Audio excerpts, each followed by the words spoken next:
Ay, magandang hapon no, mga boss, mga kamping, mga kabunyog. Salamat sa dumadagdag ng subscriber ng mga friend. Nakakamiss nung si mga ano ko lang ito eh. Si Senator Miriam Defensor Santiago. Sana may ganito sa Senado, no? Wala eh. Pakinggan nyo.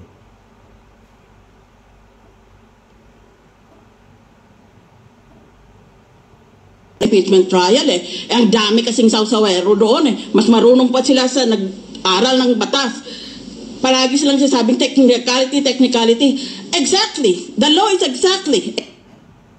Nagdudunong-dunungan, nag-aabu-abugaduhan. Gusto nyo mag-abogado, mag-aral kayo ng batas. Ito nakalagay dito eh. A body of technicalities. That's why you need 4 years of law school plus 1 year of the bar, in all, a total of 9 years. Para malaman mo kung ano itong mga teknikalidad na ito. Dahil kung wala tayong mga teknikalidad na iyan, wala tayong tinatawag na rule of law. Wala tayong tinatawag na due process of law. Kaya, itong mga iba na nagdudung-dunungan, akala mo kung marunong pa sila sa abogado sa dating hukom. Shout out Rapi Tulfo, Ben Tulfo. Shout out sa inyo mga friend, ha? Kimo, Bongo, Boom Tarat-Tarat, Ipe, isa. Lito Lapid. Shout out sa inyo mga friend. O sa mga hukom ngayon, nakaupo. Kung ano nung mga pinagsasabi, so filled with hubris about their ignorance. Kasi kursunada nila. O kaya meron silang intuition. O kaya meron silang conscience. Para bang ang konsyensya nila mas malakas ng sa konsyensya ng lahat ng tao sa buong bansa. Yun ang problema sa bansa na ito. Nagdudunong-dunungan. Plus, the Rules of Court provides, Section 5, amendment to conform to or authorize presentation of evidence. You cannot, as I said, to repeat the rule, you cannot present evidence unless it is included within a charge that is listed in your complaint or information. Ngayon, kung gusto mong presenta ng ebidensya at hindi nag-object ang kabilang panig, pwede yun. Yun lang. Si Enrile ang dito eh. Senate President eh. Oo. Ha? Siguro kung nabubuhay si Miriam Defensor, baka hindi pwedeng ganito arte nito eh. Patayin mo at least one less criminal in the community. I alone take full legal responsibility sa lahat na nagawa ng mga pulis pursuant to my order. Ako ang managot. At ako ang makulong. Huwag yung pulis na sumunod sa order ko. Kawawa naman. Nagtatrabaho lang. Kung naabutan nito si Miriam Defensor, hindi pwedeng ngak-ngak nito. Kulong talaga ito. No? Pero mahusay kasi ito eh. Nung mga friend, nung presidential debate, nung nakakita niya si Defensor, talagang question, Mayor Duterte. Sabi niya, anong itatanong ko sa kandidatong pinaka-qualify maging presidente ng bansang Pilipinas? Sabi niya, binulataw niya si pero tama naman siya, di ba? Ang katanong-tanong niya, how is your health, madam? Yun lang yun. Kaya hindi na rin nagtanong si Miriam Defensor. Magaling nga ito eh. Di ba si Digong? Alam niya kung sino yung babanggain niya at yung hindi niya kayang banggain. Di ba? Mga friend. Ito pa isa.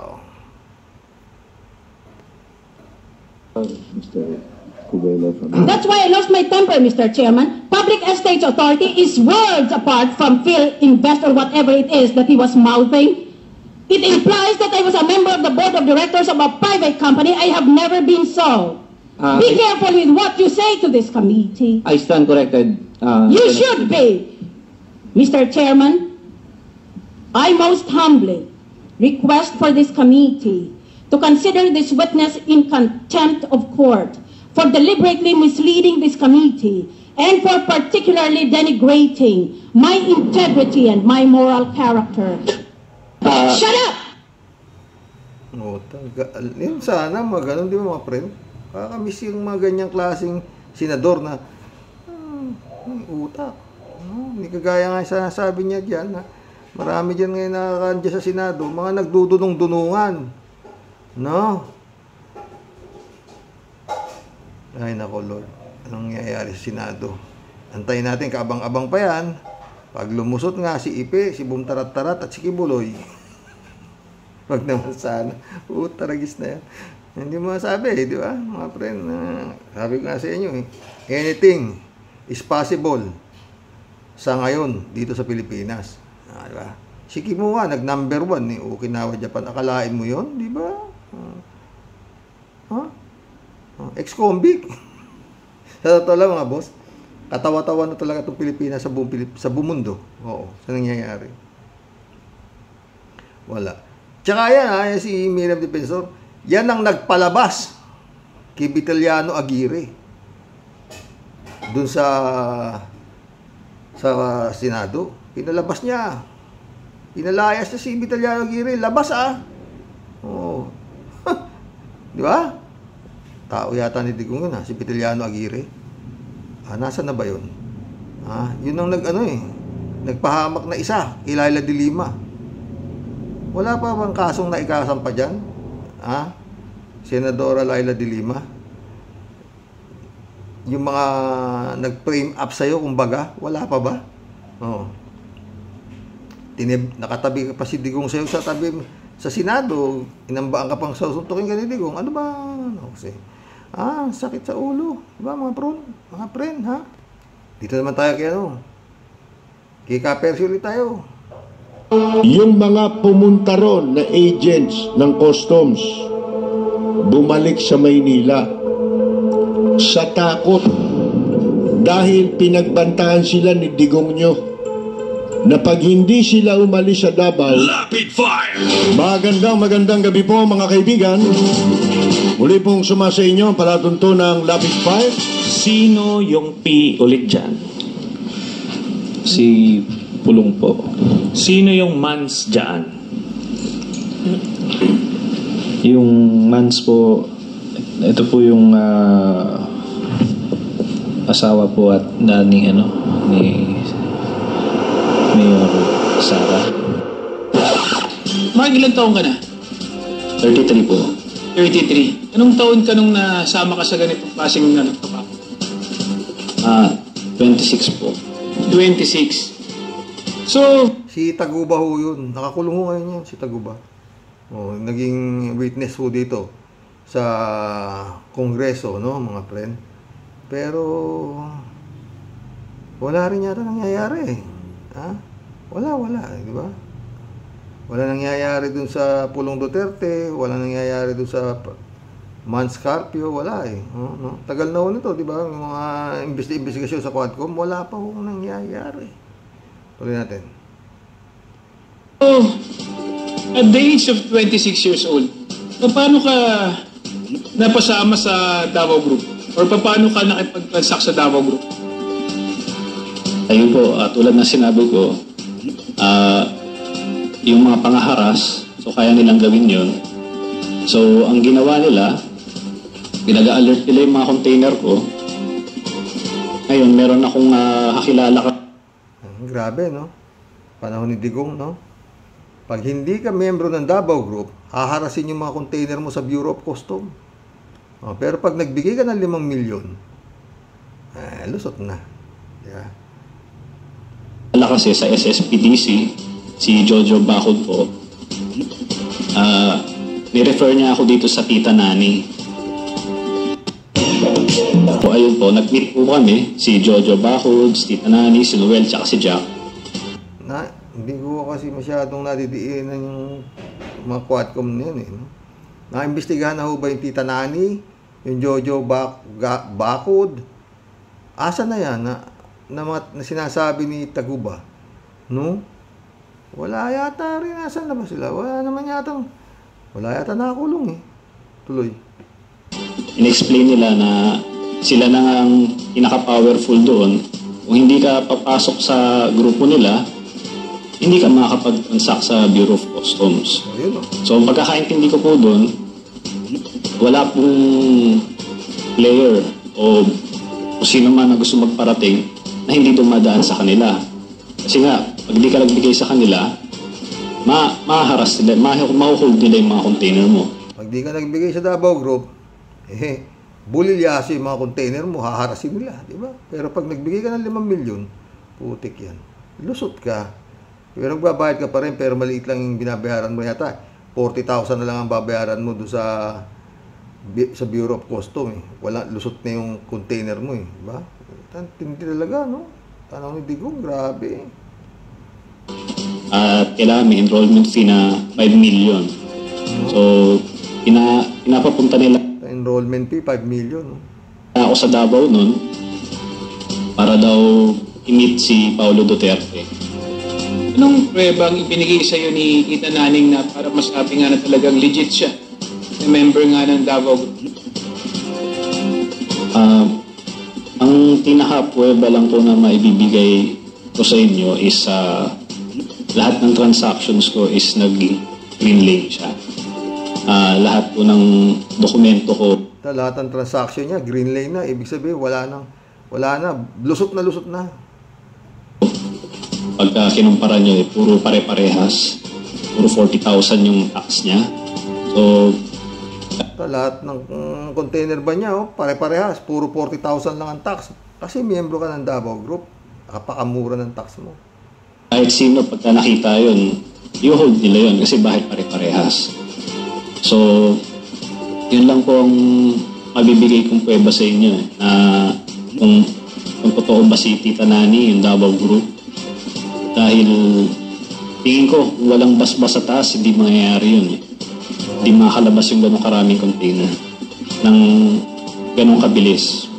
Sino masasabi mo na head o leader ng Davao Group na to? Well, tingin ko po si Paulo Duterte.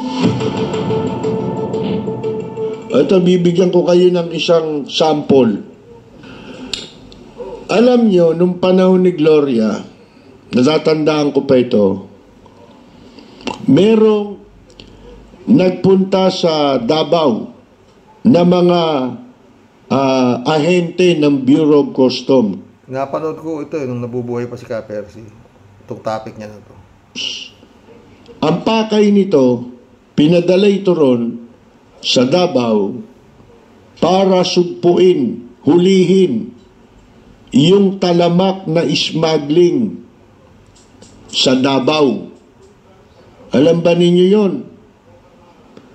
Yung mga pumunta ron na agents ng customs bumalik sa Maynila sa takot na mapatay sila dahil pinagbantaan sila ni Digong nyo na pag hindi sila umalis sa Davao, may mangyayari sa kanila. Kaya sa takot nun, nagsibalik dito sa Maynila. Tanungin ninyo yung naging hepe dyan ng CIIS. Kasama yun sa pinadala. CIIS ng Customs, Customs Intelligence. Investigation Service. Si Eric Albano. Bumalik dito sa Maynila, panahon ni Gloria yan. Sino ang mayor doon? Si Digong. Sino yung nagbanta? Si Digong Mayor pa lang si Digong pala niya, no, mga friend, no? Lalo na ng presidente, lalong open ang Bureau of Customs, di ba? Kaya lang yung mga sinasabi ni Ka-Percy na nanginig sa takot, baka pinapili na yun. Sobre o bala? Mga kaibigan, pag hindi raw umalis doon sa Davao, may mangyayari sa kanila. Sa takot ng customs, bumalik dito sa Maynila. Inabando na yung duty nila, mga kaibigan. Ngayon, ang sabi naman ni Lacson, ang mga korap na politiko dapat panagutin. Hindi dapat na hinahangaan, mga kaibigan. Wala, yun ang ginagawa ngayon talaga. Ginagawa pa ng guest speaker yan eh, yung mga magnanakaw.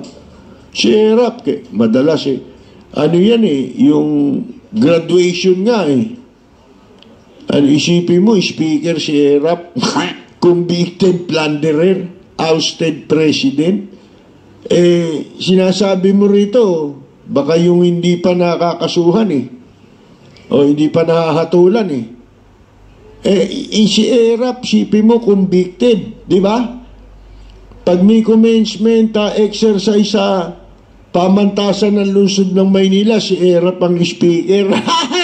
Nung mayor si Erap sa Maynila, isipin ninyo yan, convicted plunderer, ousted president, Erap Estrada, yung biyenang hilaw ni Isko Moreno, mga kaibigan. Ang sabi ni Lacson, yan ang nawala sa atin, yung accountability. Tagal ko nang sinasabi yan Nasa ng accountability? May accountability, nasa batas Di ba? Ang problema, hindi ipinatutupad ang batas. Nakasanayan na raw na kibit-balikat tayo. Hindi nyo ba kapartido si Jinggoy? At saka si JB Ejercito? Si JB nakasuhan din yan Di ba? Yung pera sa kalamidad, akalain mo binili niya ng mga baril. Mga kaibigan, may kaso yun, di ba? Marami pa yung ginawa, hindi lang nabulat-lat. Ito po si Percy Lapid. Maraming salamat at ay mga friend. Kaya nga sabi ko sa inyo, yung bantag, maraming alam yun, kaya hindi talaga, palagi ko hindi talaga dinampot yun. At hindi madadampot. Nun nga, tinuturo niyang mastermind si Rimulye. Di ba? Kaya hindi niya matanggap na susuko siya na siya lang. Oo. Ang may kakagawa ng pagkapatay ni Percy Lapid. Oo. Kaya sabi ko naman, di ba? Yung bantag, kumbaga sa pagkain, si bantag, dessert lang ni Percy Lapid. Ang main dish niya talaga, Duterte. Diba? Yun. At tignan niyo yung pagkamatay ni Bantag. Panahon na ni Marcos. Si Marcos na ang presidente. Saka napatay si Bantag. Hindi ho si Duterte. Galing, no? Mga friend. Sayang lang si Miriam Defensor, no, mga boss. Kung naging presidente yan, galit na galit kay Ramos yan. Yung mga kaaway ni Miriam Defensor, hindi basta-basta. Oo, di ba? Natalo siya kay Ramos, pero sabi nga niya, I will be your permanent headache, Mr. Ramos. Never na tinawag niya si Ramos na presidente. Mr. Ramos ang tawag niya. Tsaka mga nakakabangga nito, si Juan Ponce Enrile. Hindi mga hindi, kaya siguro, kung itong investigasyon na to ng Davao Death Squad na to, kung nandiyan si Miriam Defensor, ewan ko lang, Di ba mga boss? Charagis. Hindi pwedeng manahimik to Mapupulaan siya pag tumahimik siya dahil alam na mataray siya di ba? Hindi kagaya ng mga iba dyan. Ang tataray nyo sa iba. Nung makaharap nyo na yung dragon puro kayo parliamentary courtesy. Karispe. Yung mag-amang dragon. Wala. Ewan ko kung saan pupulutin ito mga to. Sa totoo lang mga boss. Wala talaga. Yung tayo mo, binabastos na sila Pinagbabantaan na si wala. MBI, yung Sara Duterte, wala. Wala pang ginawa kundi mag-TikTok. TikTok. Pakinggan natin sandali si Matabato bago tayo mag-ano. Doon namin tinatapon, linalagyan namin ng hollow block ang katawan, binibiyak ang tiyan para lumabas yung laman, tapos iahagis na. Almost 24 years ako nagserbisyo yung mga DDS.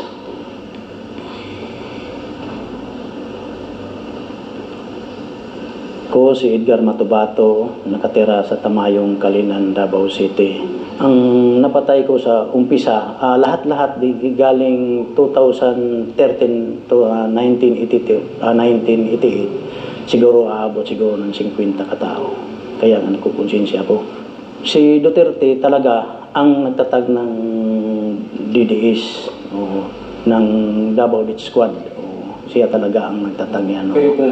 Kasali na yan ang Rebertornes, Police, at saka kaming civilian. Pero ang nag-uumpisa pa lang is Lambada Boys, kung Liquidation Squad. Ang nag-umpisa, 7 lang katao. Sa akala ko, mabuti yan kay masama ang pinapatay namin. Yung pinapatay namin is rapist, drug poser, yung snatcher, yung ang binabaril namin. Hanggang tuloy-tuloy na yan. Hanggang pagka 1992, nadagdagan na kami ng mga Rebertornes, nagdami na kami. Yan na tinatag na ang... tayo mo. Kaya inasasabi ko mga pre, sindikato talaga Tama si Trillanes. Hawak ni Duterte sa kanang kamay niya yung pulis, hawak niya sa kaliwa yung pinaghalo niya ngayon, di? Pag gusto niyang magulo, pwede, ang Davao. Pag gusto niyang tahimik, pwede rin.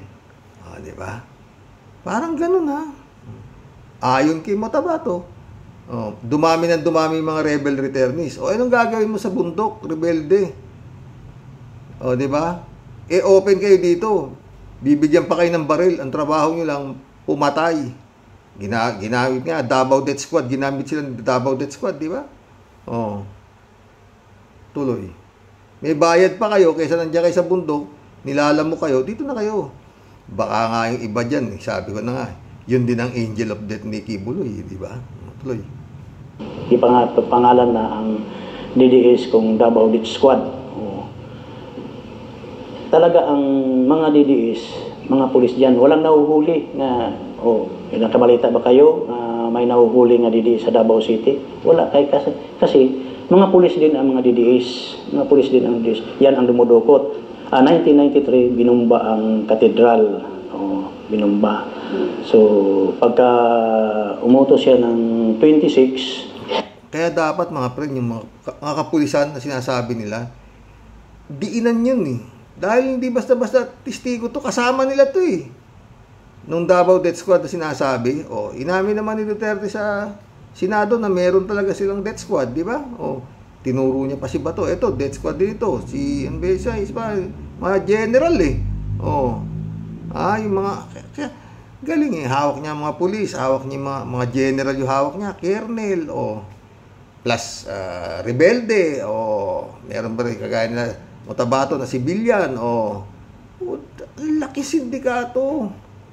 Malaki talaga sunog Mahirap linisin, mga boss. Pero, ang pinesweldo niya dito, si Juan de la Cruz. Pera ni Juan de la Cruz. Magaling talaga, magaling Pero yun nga, ewan ko kung pag hindi din, mukhang dinidiinan na ni Marcos mga boss na masakir niyo ang mga muski, ang simbahan ng Muslim. Pinagmasakir namin, ako ang humagis ng granada, yung mga pulis kasama ko. Meron pinapatay siya na isang religious group ng Remnant of Family of God. 5 mayor ang nagpinansyan.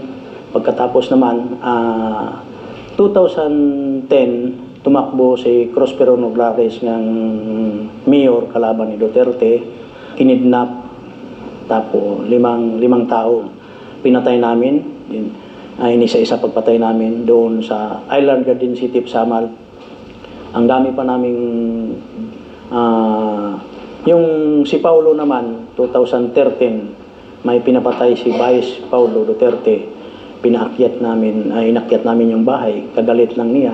Kung nadamay din, 3 ang namatay, isang babae na matanda, mga 50 anyos, 2 lalaki ang namatay. Meron pang 3 babae na dinukot namin sa Barangay Obrero, pinatay din nila. Hindi na ako sumali, naawan man ako, puro pa mga babae, mga bata pa, may may ina tayo, may kapatid tayong babae, yan talagang, pero yung mga pulis naman walang awa yan pumatay sa Davao, yung mga DDS sa Davao City. Paano kayo nakaalis? Nagsabi lang ba kayo, nagpaalam? Hindi, yung ginawaan ako, nagpaalam ako nga hindi na ako kay madami naman kaming pinag-train yung mga PO1. Hindi man, naghihirap pa din, ang sweldo lang is 5,000. Nangungutang nga para makabili ng bigas. Oo, hindi ka naman umasinso ng trabaho. So, ang decide ko, matanda na ako, maghahanap buhay na ako ng kaparihong fair-playing trabaho. Pinagbantaan po ba kayo? Oo. Ako, nagdaan ako, mayroon pa akong sugat dito. Tinorture ako ng 1 linggo. Doon, tinorture ako ni Director Danao. Ang nasakitan ko pa, ang nagtorture sa akin, mga kasamahan ko din, para akong mga kapatid na. Pero pinagpalit din ako nila. Yan ang nagsama yung loob ko. Bakit inano nila ako? Hindi man ako nagawa ng masama sa kanila. Saka ho yung mga friend. Grabe ho, no? Grabe ginawa ni Duterte sa Davao, no, mga friend. Ang problema, wala kang pwede magsampa. Wala kang magrereklamo. Pulis mismo ang DDS di ba? Sabi niya. Okay. Saka magsusumbong. Pulis, yari ka. Gusto mo magurgur, di ba? Mahimik ka na lang. Kaya siguro ito, mga friend. Pag nagpalit ng mayor sa Davao, lahat ho itong baho na to na naipon, tiyak lalabas to pag nawala na sila sa pwesto, no? Alam mo siguro ng Davao yan, alam ng taga Davao yan, no? Tingnan mo, yun naman yung sinasabi kahapon na yung mga kongresista na nagdadalawang isip na baka mabawasan sila ng boto na dahil may mga kabig pa si Sara Duterte, hindi ako niniwala doon. Hindi. Kasi, bakit, di mas malamang kang may maboto ka kung kakampi ka sa gobyerno na dahil talagang dapat na itong si Sara Duterte, may impeach at saka itong si Digong. Oo, di ba? Dahil masyado naman na mabantot. Oo, yung mga iba-iba naman na nakikita sa TikTok, ilan-ilan lang yan, di ba? Siguro, itong mga kongresista na to, na sinasabing nag-aalangan, baka nung panahon nga ni Digong, totoo yung sinasabi nung isang babae na, Duterte Gayot, yung partilis ng Duterte, totoo siguro yun, na talagang nung panahon ni Duterte, marami dyan sa kongreso na nakinabang din sa kanya. Diba? Kaya alanganin sila tawag dito, utang na loob. Yun. Yun lang yun. Pero yun nga. Kung igamitin yung utak nyo, binigyan nga kayo, maliban na kung alam ninyo na yung perang ibinibigay sa inyo ay galing sa masama, tinatanggap nyo, baka yun ang takot. Yun natatakot nila. Diba mga friend? Mag-collab na po tayo mga boss. Shout out ka lahat ni Baya. Sabi niya, good evening Kasani, takot man sila o hindi, patutahin mo pa rin ang mga boplaks na yan, Kasani. Hala, bombahin mo na. God bless your family. God bless kalat ni Rodelia Alpilor, shout out Sabi niya, wow, congrats Sir Rox. At tuloy-tuloy pa yan, Sir Rox. Pero ganun pa man, nakakadismaya mga balita na yan. Bakit takot na takot? Nakakawalang hiya naman ang mga Dutertaning na yan. Tama ka dyan, Sir Rox. Manalig pa rin tayo sa Diyos. Mananaig pa rin ang totoo. Salamat, Sir Rox. And take care always, mga kabosing. And God bless us all po. God bless, Rodelia. Corazon Bonsi, welcome to the club. Baka may iniintay na under the table. Pwede yan. Federico Mandak, shout out Sure yun. Ang lagay ba naman, ganun na lang ganyan yun. Pagdating sa Senado, ganun pa rin yun. Kaya nga ayaw ni PBBM ang impeachment. Plunder, dapat ikaso muna.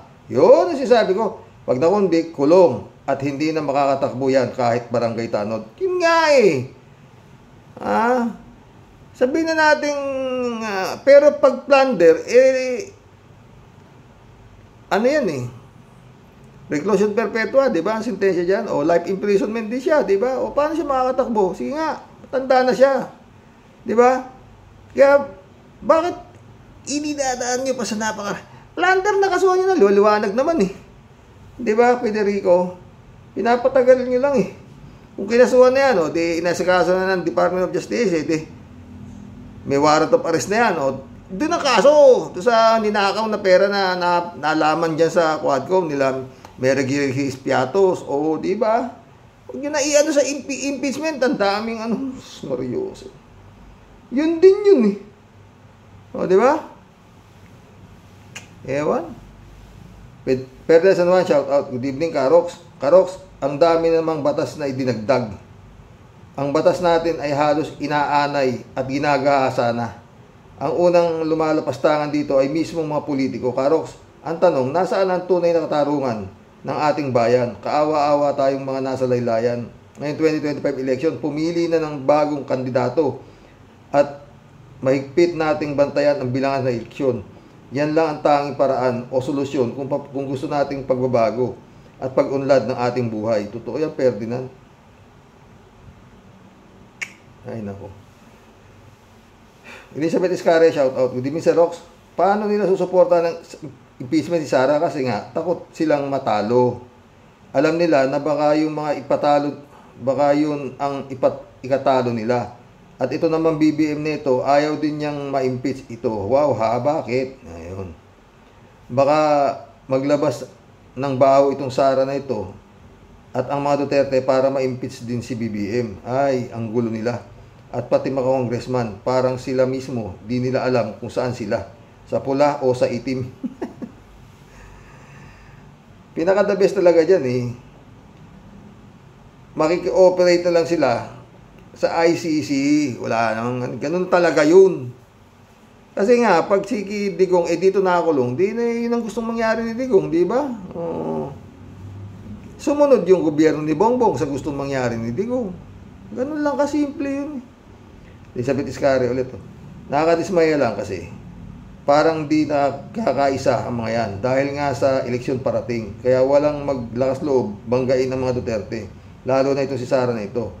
Grabe takot nila dito. Baka masayang ang ginawang hearing dyan sa Quadcom. Naku, wag naman sana. At ilang milyon-milyon ang inaubos dyan sa kahiring at oras na inubos nila dyan. Hay, nako, totoo yan. Bale, kumita naman sa views. Elizabeth Iscare ulit. Tungkol naman dyan sa national security ng ating bansa, dapat lang silang sibakin ang mga Duterte at pati si GMA. Kasi mga tutayan ng China. Kaya dapat lang at tama yung ginawa ni BBM. Kasi nga, threat talaga sila sa ating bansa. Diba, Sir Rox? Sinabi mo pa.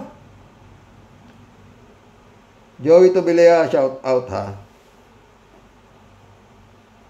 Share din sa PEDA, my friend. Shout out Tia Deli ha. Christian Sen, July 7, Alcantara. Shout out sa inyo mga boss. Dolor Garcia, friend Amy Bingson. Shout out. Naginaw eh. Naginaw ako. Librado de Lubigo, shout out. Talagang all in the Philippines. Hay, nako. Ano ba kayo, mga mambubutas? Nasaan ang mga bayag nyo? Ano ko nga, kung meron pa. Michelle Edwin, my friend, shout out ha. Pastor Jun Lagon, shout out. Jeff Ramos, shout out ha. Edmundo Cheng, shout out. Christian Cheng, shout out. Sana okay ka lang ha. Sa akin palagay, paring Roque, mas may utak payata si Robin Chibog sa mga Supreme Court at sa susunod mga Supreme Court at sa susunod sa kubyeta na lang pwedeng mag-search. Halatang boss pa rin ninyo si Digong Pusakal. Yun nga eh. Edmundo Cheng ulit. Hoy Panelo, buti pa, balik ka na lang sa pagmumodelo mo sa purinarya. Nakikita, per higa lang, pera na. Kamukha mo naman si Palito, parang pinagbiyak na yoyo. Librado Ludovico ulit. Kagaya ng sinasabi ko, Karox, mas malala at palala ng palala ang takbo ng bansang ito sa mga politikong dapat sa bayan pero hindi mga didishit din ng didisit dyan. Maliban na sa iilan na mga lecheng yawa kayo, tamaan mga kayo ng kidlat. Sayang lang ang pinasasahod sa inyo ng bayan. Ay nako. Pawang Juan de la Cruz talaga mga friends, sa totoo lang. Edmundo Cheng ulit. Kayong mga mambabatas, lalo ang COMELEC, ang dapat ninyong pansin ang family dynasty na mga nakaupo sa gobyerno. Lalahatin ko na kayong mga nakaupong mga mambabatas ay mga purong mga bulok. Naman, yun ang uso ngayon, bulok. Tamo si Kimo, bulok, number 1 sa Senado. COMELEC! Putik ko. Nagawa nyo. Natitiis nyo yan, kahiya-hiya na yung Pilipinas. Saka approve nyo na mga hindi dapat nang makatakbo sa pagka-senador. Kibuloy, inapprove nyo. Baliw. See? Shirley Jaser, dapat hindi na rin yan iboto sa 2028. Akala ko okay yan si Cheese na yan. Kasi sumasama yan sa grupo ni BP Lenny. Ibinoto ko yan pero pangalawa sa huli. Ay apo, kahit iboto mo kasi ay matino. Ang problema po natin ay COMELEC lagi. Yun talaga. Ramon Valencia, shout out ha. Good morning, bossing. Hindi ako PBBM. BP Lenny ako. Pares tayo. Pero sa ginawa ni PBBM, tama lang po yun. Alam naman ng mga Pinoy na mga komunista ang pamilya Duterte. At yung mga nakapaligid sa kanila. Halimbawa na may sikretong pagpupulong, sigurado na makakakuha ng impormasyon ang mga kabilang kampo. Totoo yan. Sa akin nga, Ramon, atrasado pa yan. Ngayon lang. Ramon ulit, good morning, bossing. Hindi ako... nabasa ko ito.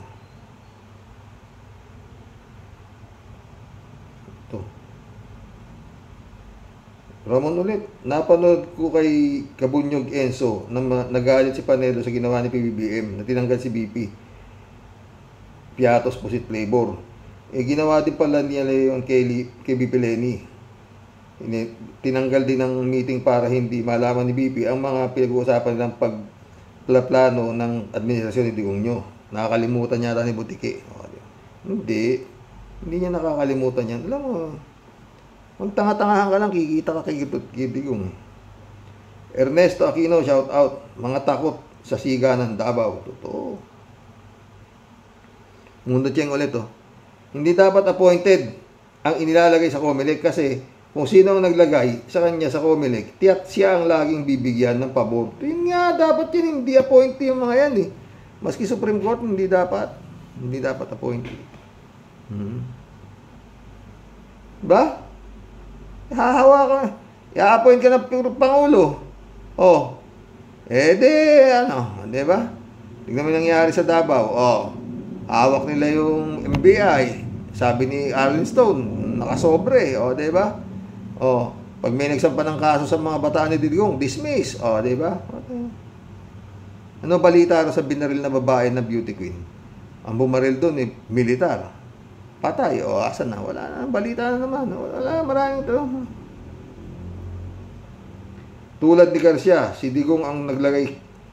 Kita ninyo, pasok si Kibuloy, Tolpo, at isang US citizen na tuta rin ni Digong, at marami pang tuta ni Digong ang papasok hanggang nariyan si Garcia. Dapat lang dinadaan sa botohan ang inilalagay sa COMELEC para parehas walang pinagpaburan. Totoo yan. Dapat pinagbubutuhan talaga yan. Bernadette Aligarbe, shout out. Sir Rox, nakakita ko yung pangyayari sa bayan natin. Na-impeach si Inday, ngunit di yan mangyayari. Si Inday Duterte will be the next president. Itagaan nyo sa bato. Ayaw ng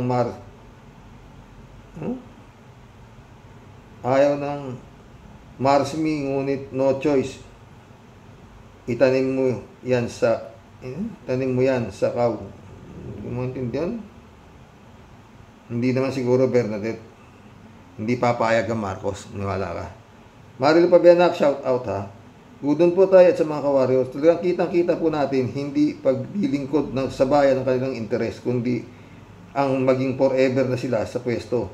Kita na nga nila ang maliwanag na ebidensya, pero sa huli, at hindi sila para sa hustisya at katotohanan. Malungkot na realidad na sitwasyon ng Pilipinas. God bless us po tayo sa mga ka-warriors. God bless Marilo Castro. 3J Show po. Hello Sir Rox, hello Tia Deli, shout out muna.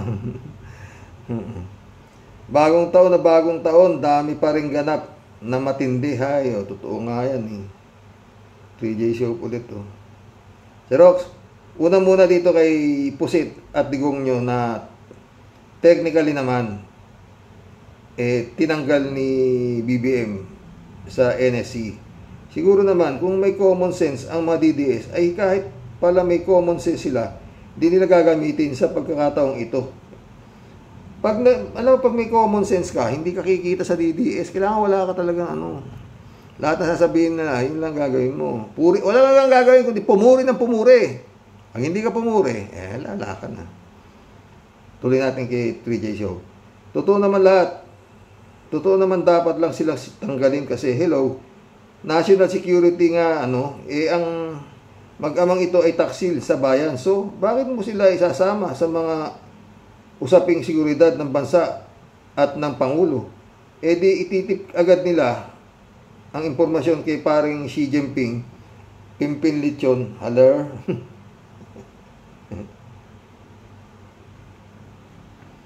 DJ Siop ulit to. Ito pang kinaiinis ko, Sir Rox. Itong si Erwin Tulfo, booking na.